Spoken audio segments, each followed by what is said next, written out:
What up? Welcome to the podcast, everybody. Thanks for tuning in. You know what it is, you know how we get down. Chilling in the party with hoodie rats around. Could it be they love the way we talk, the way we live, the way we walk, or the way we grew? Whatever it is, they love it. What if the most dangerous threat to your future was someone from your past who refused to let go? What up? We're jumping into it today, baby. Thanks for tuning in, guys. Let's go.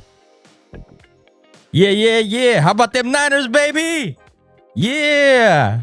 I got my Niners pendant printed out, 3D printed. Hey, if you guys want to get that, your pendant printed out, hit me up. But anyways, there are some stories that don't just shock you. They sit heavy in your chest. Because when you really listen to the details, you realize this kind of tragedy doesn't live in documentaries or movies. You know, it happens in real neighborhoods, to real families, to people who thought they had finally moved on. So the headlines read, Ohio dentist, wife killed, woman's ex-husband arrested. What? Yep. And what makes this case especially disturbing is what it represents. A past relationship. Something that should have ended. Allegedly resurfacing in the most violent way possible. So today we're going to talk about what's been reported. How situations like this slowly escalate, where the case goes from here, and the people who are left carrying the weight, especially the children. Once again, Ben, my name is Ben. This is Mike Manifestations Podcast. Thanks for tuning in. Let's get into it, baby.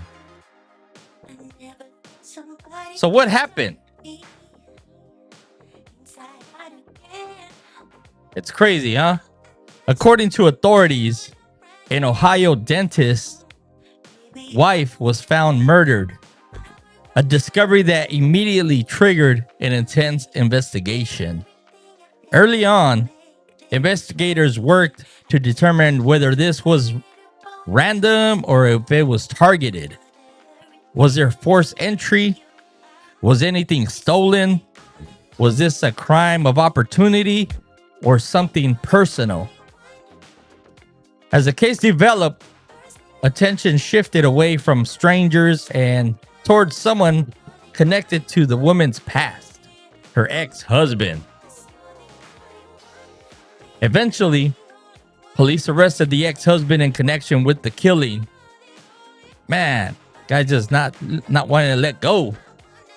And when the case points back to someone from a victim's past, it raises a difficult but necessary question. You know, how does something that ended years ago allegedly turn into something this tragic?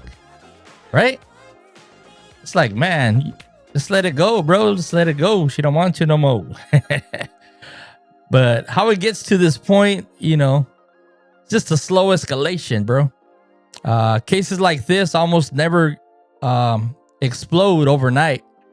They build quietly, slowly, and often invisibly to the outside world.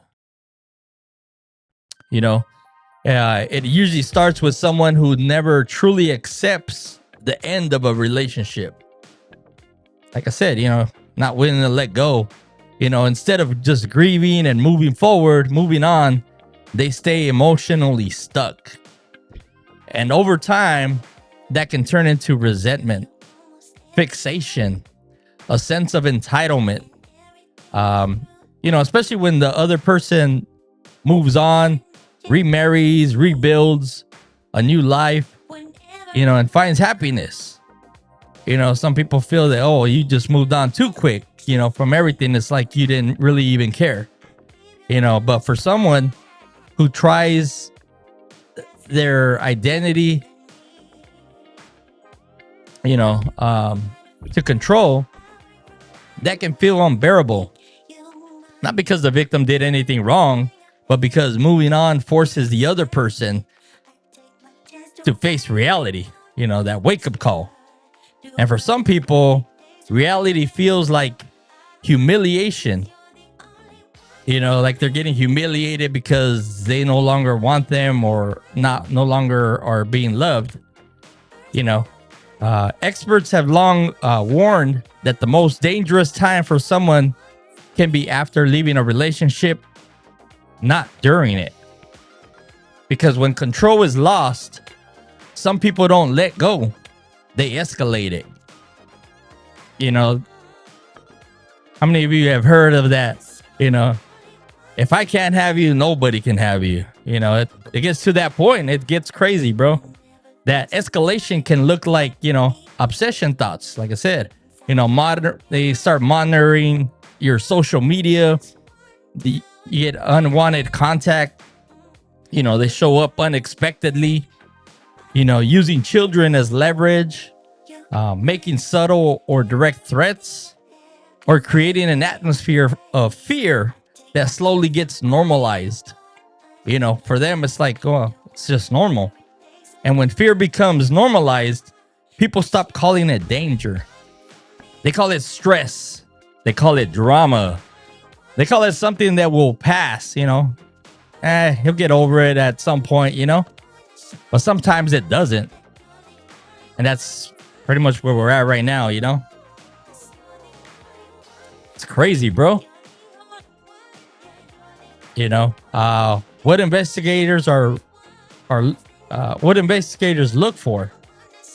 When investigators build a case involving a former partner, they don't rely on a single piece of evidence. They look at patterns that go on, what's been going on since their breakup or their split up. They look at phone records, text messages, location data, surveillance cameras, purchase histories. We all know you start purchasing those cleanup materials, those bags, those whatever it is. You guys seen all these true crime stuff. Witness statements.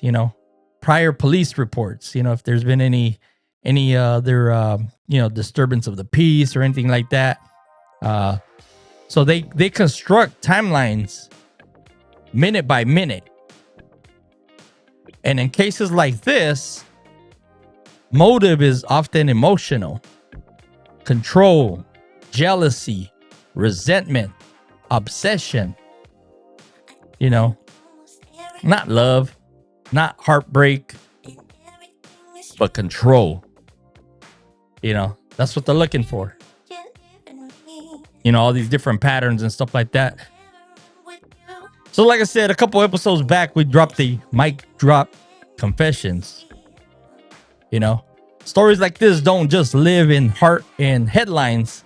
They live in people's real lives. And there are people listening right now who are dealing with warning signs before things reach this point. That's exactly why I created Mic Drop Confessions. This is a space for real people dealing with toxic exes, boundary violations, fear, emotional pressure, things you don't always feel safe saying out loud. Everything shared here is anonymous. No judgment, just real talk, baby. We talk about it all. We talk about what everybody's scared to talk about. So if someone from your past won't respect boundaries, and sometimes or something feels off, don't ignore that instinct. There's something behind it. Well, with that, bro, submit your confessions, drop your story, and let the mic speak. Like I said, everything's anonymous. Hit us up by email, send us a direct message, whatever your choice of social media is. Hit us up. Let us know. Like I said, we'll talk about it, get some advice. We're not professionals, but hey, with everybody in this world, we can get the stuff, get it together, and get you some solid feedback. With this, guys, the kids left behind. How do they move on? That's where it hits home the most. It's the kids. And now we come to the part that matters most. Like I said, the children. Because kids don't just move on from something like this.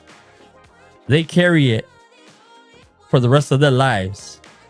Even if they didn't witness anything, even if adults try to shield them, kids feel the shift. They feel the silence. They feel the absence. And grief shows up differently depending on their age. 3, 4, 5-year-old may not be able to deal with it like let's just say a teenage or adult. Some people become angry, some withdraw, some struggle to sleep, some develop anxiety or fear of being abandoned. I know some of you, any of you that have lost parents, know what that feels like.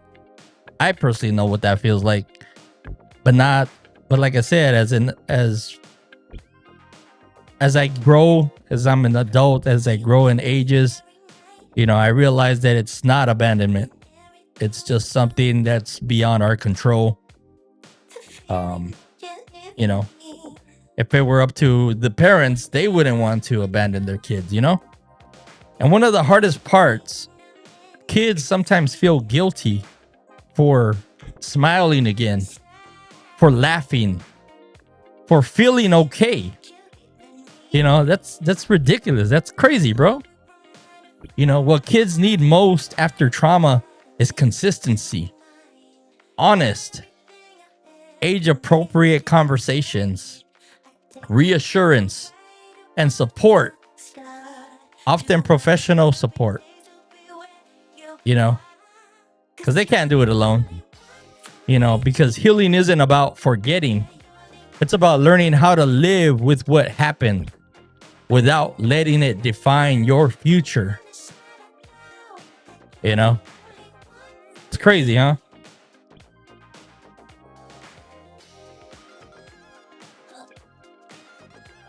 Man, I'm still thinking about it.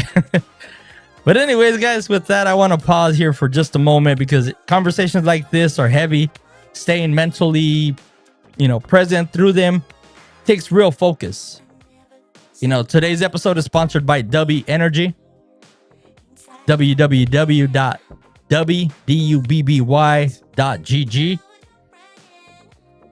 When I'm recording, editing, or working through topics that require care and clarity, I need that energy that keeps me focused, not wired, not crashing later. You know what I mean?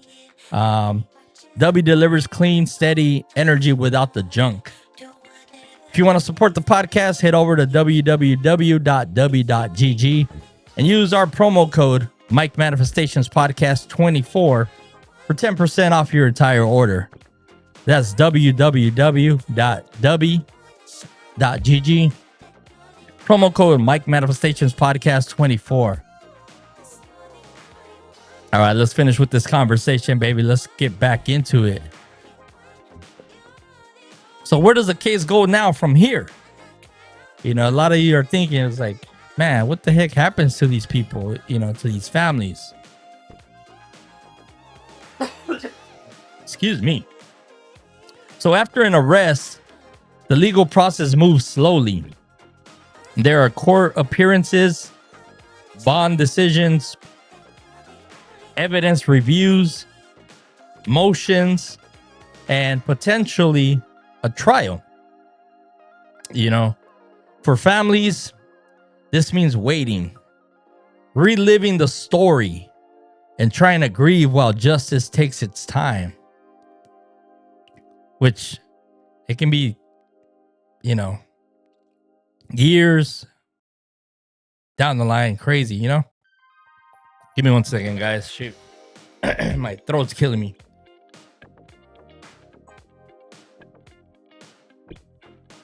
But yeah, with that, accountability matters, but it never replaces what was taken. You can never take that back. You can never replace your parents. You can never replace that loved one.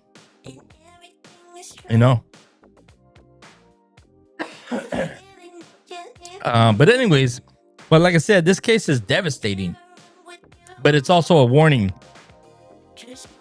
The past doesn't get to own your future, and love should never feel like fear. If someone is showing obsession, controlling, or escalation, believe it. Take it serious. Protect yourself. Protect your kids. And to everyone listening, thank you. I appreciate it. We're at 130 subscribers, guys, and this community is growing because of you guys. So if this episode has made you think, if it's helped you or mattered to you, please like the podcast, subscribe, share it, like it, hit that bell notification, guys, so that way you're notified every time our episodes come out, which is every Tuesday. Here on Mike Manifestations. So our goal of 1,000 subscribers and beyond, and every single click helps. These conversations reach the people who need them the most. Like I said, you sharing this podcast or you liking the podcast, it's gonna show up on their feed, on your feed. And there may be somebody out there that just needs to hear this message, someone that's been struggling, somebody that needs to hear it, that doesn't know a way out,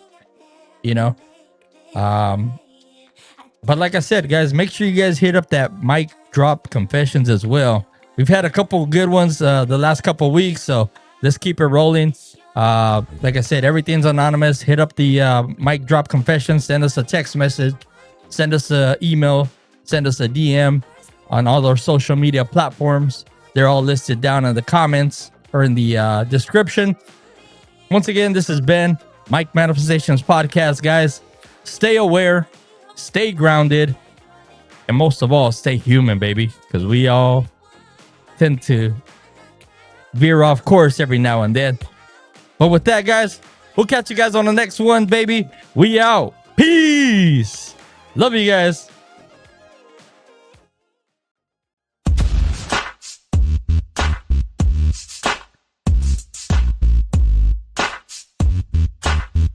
Mike Manifestations, baby. Love you guys. Catch you guys on the next one. Thanks for tuning in. They love the way we talk, the way we walk, or the way we grew. Whatever it is,